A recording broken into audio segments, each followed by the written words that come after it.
नमस्कार दोस्तों, क्या आप भी छोटी छोटी बातों पर गुस्सा करते हैं?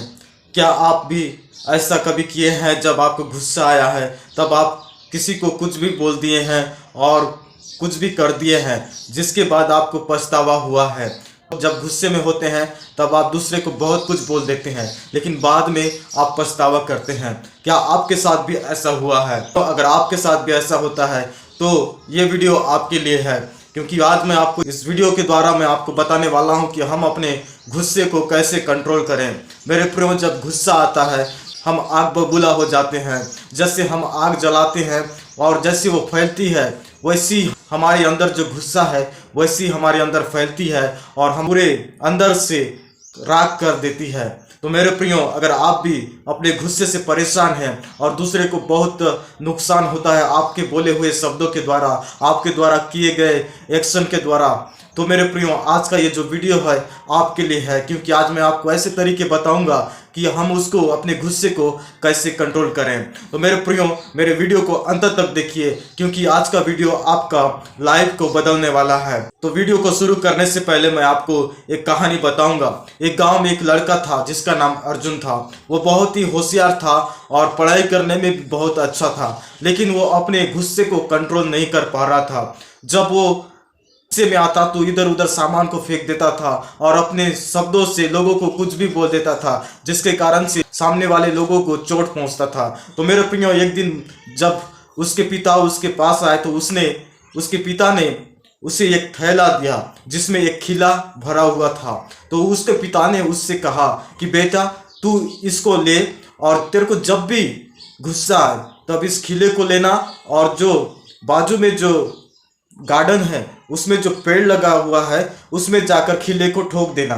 तो मेरे प्रियो, उसने उस थैले को लिया और देखा कि उसमें खिला है और उसने जब भी उससे गुस्सा आता था तब उसने एक खिले को लेकर उसमें जाके ठोक देता था।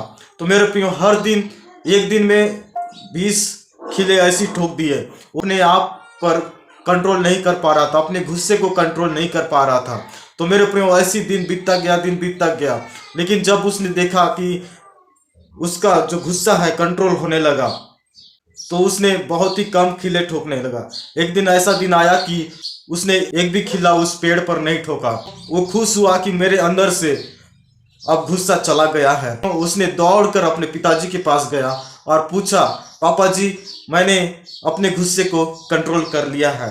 लेकिन पिताजी उसे पकड़कर वही जगह ले गए और बोले कि बेटा, तू अभी एक भी खिला नहीं ठोका है, लेकिन अभी इसको निकाल। तब उसने उस खिले को निकाला और वो सोचने लगा कि ये जो मेरा गुस्सा है ये दूसरे पर चोट पहुंचाता है। तो उसके पिताजी ने उससे कहा कि तूने तो खिल ठोका, जब गुस्सा आया खिल ठोका, लेकिन अब उस निशान को देख जिसमें छेद हुआ है। तो मेरे प्रियो, वो कहना चाहता था कि उसी प्रकार हमारा गुस्सा भी है। अगर हम गुस्से में कुछ भी बोल देते हैं, एक चोट पहुंचता है, एक घाव पहुंचता है जिसका मलहम लगाना बहुत मुश्किल हो जाता है। कई सारे लोग ऐसी बात बोल देते हैं जिसमें कई लोग तो अपने जिंदगी भर उस घाव को नहीं भर पाते हैं। तो मेरे प्रियो, अगर आपके बोले द्वारा शब्द से किसी को चोट पहुंचता है तो वो बहुत ही दुख होता है और बहुत ही अंदर घाव भरता है। तो इसलिए मैं इस स्टोरी के द्वारा, इस कहानी के द्वारा मैं आपको बताना चाहता हूँ कि आखिर हम अपने गुस्से को कंट्रोल करें। तो मैं ऐसे कुछ चीज़ों को बताऊंगा जो आपके जीवन में बहुत काम आएगा। तो मेरे प्रियो, जब भी आपको गुस्सा आता है तब आप थोड़ी देर रुकिए और अपने आप से सवाल कीजिए कि क्या यह जो गुस्सा है ये मेरे शांति से बड़ा है? क्या ये चीज़ जो मैं जिस पर गुस्सा कर रहा हूँ क्या वो मेरे जीवन से शांति को छीन सकता है? मेरे प्रियो, अगर आप ऐसा सवाल पूछते हैं तो आपका सबसे बड़ा जो आपके अंदर शांति से रहने का इच्छा है वो बढ़ेगा और जो आपका गुस्सा है उसको कंट्रोल करेगा। तो मेरे प्रियो, अगर आपको गुस्सा आता है और आप कुछ भी करते हैं, थोड़ी देर रुकिए और पूछिए कि क्या जिस पर आप गुस्सा करते हैं क्या वो चीज़ आपकी शांति से। और दूसरी बात मैं आपको बताना चाहता हूँ, जब भी आपको गुस्सा आता है तब आप अपना सोच को बदलिए। आप ऐसा सोचिए कि अगर मैं उस चीज़ के द्वारा गुस्सा कर रहा हूँ तो सामने वाला क्या वो संघर्ष से गुजर रहा है? आप सामने वाले के बारे में सोचिए कि अगर क्या पता वो भी उस समस्या से गुजर रहा है जो आप चाहते हैं आप उसे करवाना या करना चाहते हैं, लेकिन सामने वाला उस चीज़ को करने में संघर्ष कर रहा है। अगर आप उसके लिए सहानुभूति दिखाते हैं तो आप समझ जाओगे कि वो भी व्यक्ति जो संघर्ष कर रहा है उस चीज़ से, तो आप उस चीज़ पर आप गुस्सा नहीं करोगे। तो मेरे प्रियो, आप दूसरे के बारे में सोचिए कि क्या पता वो सामने वाला व्यक्ति भी वो समस्या से गुजर रहा है, लेकिन आप उस पर गुस्सा कर रहे हैं।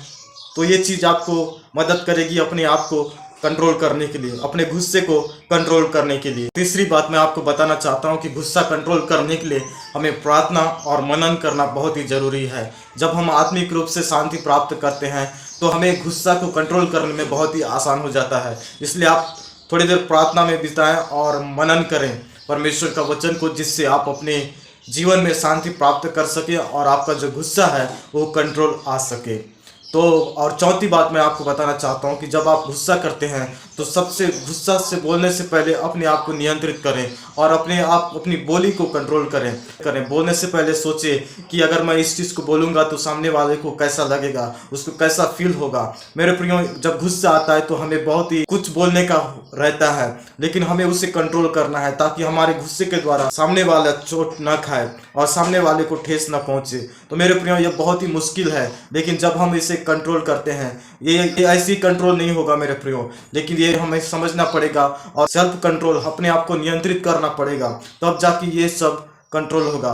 मेरे प्रियो, अगर आप भी इस परिस्थिति से गुजरते हैं, आपके द्वारा बोले गए शब्दों से किसी को नुकसान पहुंचता है, तो मेरे प्रियो, ये दूसरे का जिंदगी को बर्बाद कर सकता है, दूसरे का जिंदगी को तहस नहस कर सकता है। इसलिए मेरे प्रियो, अच्छी बात को बोले और अच्छी चीज़ों को दूसरे को बोले ताकि वो भी उन्नति करें। तो मेरे प्रियो, हम सबको गुस्सा आता है, लेकिन जो उसे कंट्रोल करना चाहता है वही एक विजेता व्यक्ति बनता है। तो मेरे प्रियो, आप भी अभी से अपने गुस्से पर काम कीजिए, क्योंकि जब तक आप नहीं लड़ोगे तब तक वो आपके अंदर जलते रहेगा। तो इसलिए आपको ठंडे दिमाग से सोचना है और उस पर प्रत्युत्तर देना है और उस पर जवाब देना है। तो मेरे प्रियो, अगर आपके जीवन में भी ऐसा है तो आज से ही अपने जीवन के बारे में सोचें ताकि आपके द्वारा दूसरे का जीवन बर्बाद ना हो। तो आपने मेरे छोटे सी वीडियो को देखा है, इसके लिए मैं आपको धन्यवाद करता हूं। मैं ऐसी कुछ मोटिवेशन वीडियो लाते रहता हूं जो हमारे जीवन से रिलेटेड है। अगर आप हमारे चैनल में नए हैं तो हमारे चैनल को सब्सक्राइब कीजिए और हमारे साथ में सीखिए ताकि हम अपने जीवन को बदल सकें और एक सफल व्यक्ति और एक आज़ाद व्यक्ति बन सके। अगर वीडियो पसंद आया तो आप वीडियो को जरूर लाइक कीजिए और हमारे चैनल को सब्सक्राइब कीजिए। फिर मिलते हैं हम एक नई वीडियो के साथ। धन्यवाद।